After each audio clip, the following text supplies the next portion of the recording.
अस्सलाम वालेकुम स्टूडेंट्स, क्या हाल है।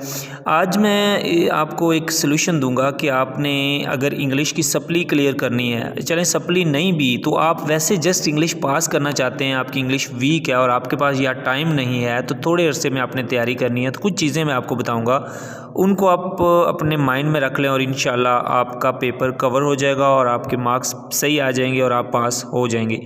देखें, इंग्लिश में पास होने के लिए आपको पेपर ए और पेपर बी दोनों में ही पास होना पड़ता है।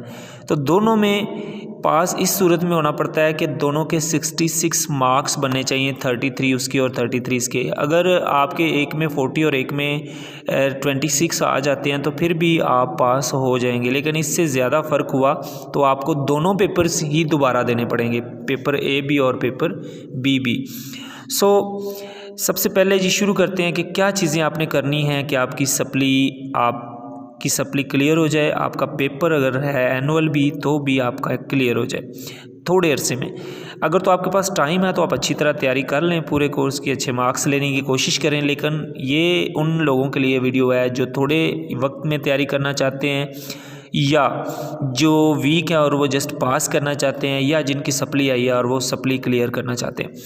तो सबसे पहले जी हम बात करते हैं, आप हर नज़म की समरी याद कर लें। लेकिन इसका देखें, वैसे आप क्वेश्चन आंसर्स की समरी लिखेंगे तो इररेलेवेंट होती है।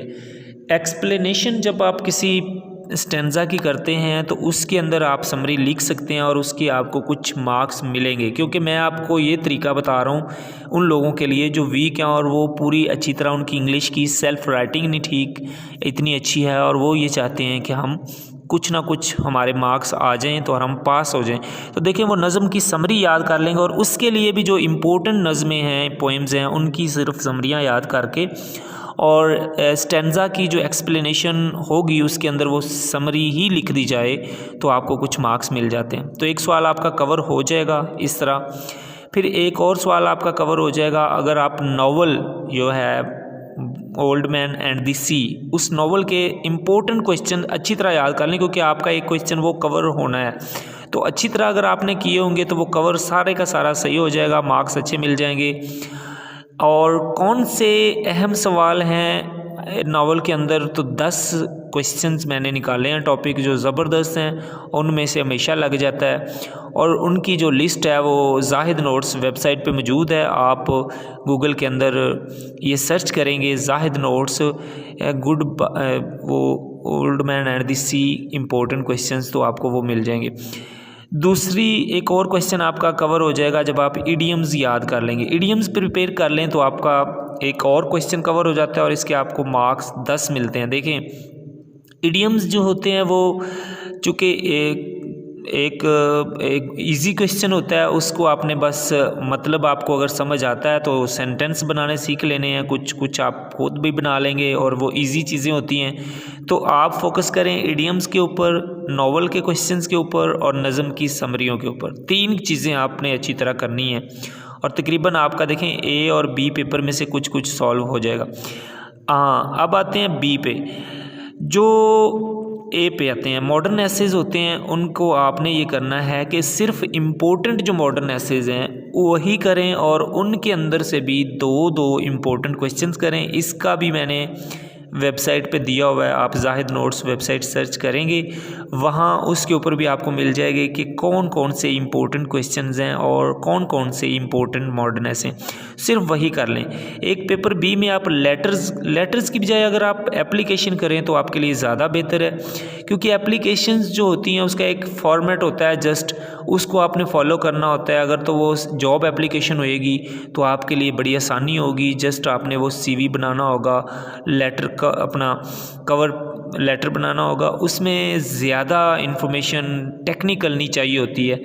वो आप एक ही एप्लीकेशन याद कर लेंगे और सिर्फ महकमे का नाम चेंज करते जाएंगे, क्योंकि लिखना तो यही होता है ना कि आपके महकमे में वैकेंसीज़ हैं तो मुझे जॉब चाहिए और मैं अपने आप को जॉब के लिए ऑफ़र करता हूँ। तो ये तो एक जनरल हर एक एप्लीकेशन के साथ ये चीज़ें आनी। तो एप्लीकेशन इस तरह की याद कर सकते हैं आप। मैं एक एप्लीकेशन इसके ऊपर बनाऊँगा जो एक जॉब एप्लीकेशन होगी किसी भी जॉब के लिए, आप उसके अंदर थोड़ी सी चेंजेस करके तो वही लिख सकते हैं। उसके अंदर CV लिखना होगा।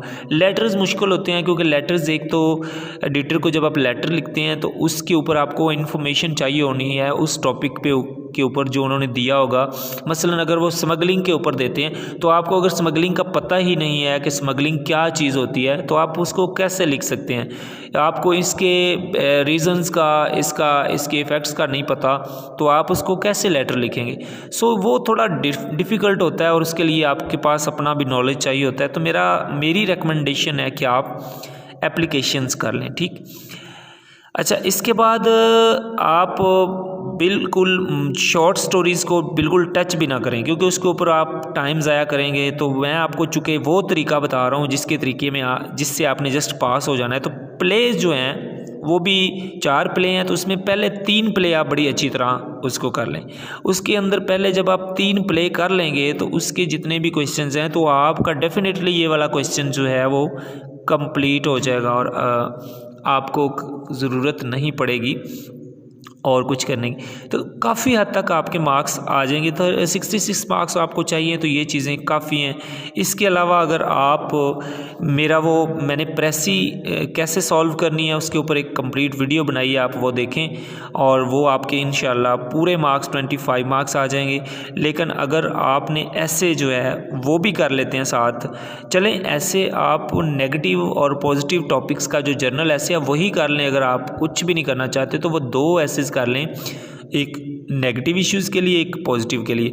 तो इंशाल्लाह आपको कोई अगर ऐसा टॉपिक मिल गया जो वाकई फ़िट आता होगा तो आपकी किस्मत खुल जाएगी और आपको 10 मार्क्स मिल सकते हैं और 10 से ज़्यादा भी मिल सकते हैं और बड़ी ज़बरदस्त आपके लिए ये भी एक कंट्रीब्यूशन हो जाएगा। तो एक ऐसे कर लें। 2 करेक्शन अगर आप कर सकते हैं तो करेक्शन में आप आर्टिकल यानी A, N और D का यूज़ वो कर लें और एक वो वर्ड्स कर लें जिनके साथ प्रेपोजिशन नहीं लगती तो वो उनको याद रख लें। और एक आप ये कर लें कि नाउन जो हैं वो यानी काउंटेबल एंड अनकाउंटेबल नाउन्स की, वो एब्स्ट्रैक्ट नाउन्स की वो वाली करेक्शन कर लें और 3-4 टॉपिक कवर कर लें।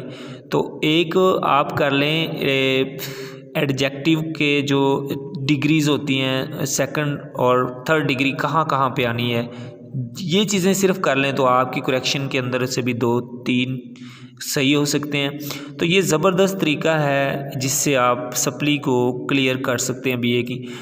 उम्मीद है आपने इसको अच्छी तरह समझ लिया होगा और इसके ऊपर अमल करके अल्लाह ताला करे कि आप पास हो जाएं।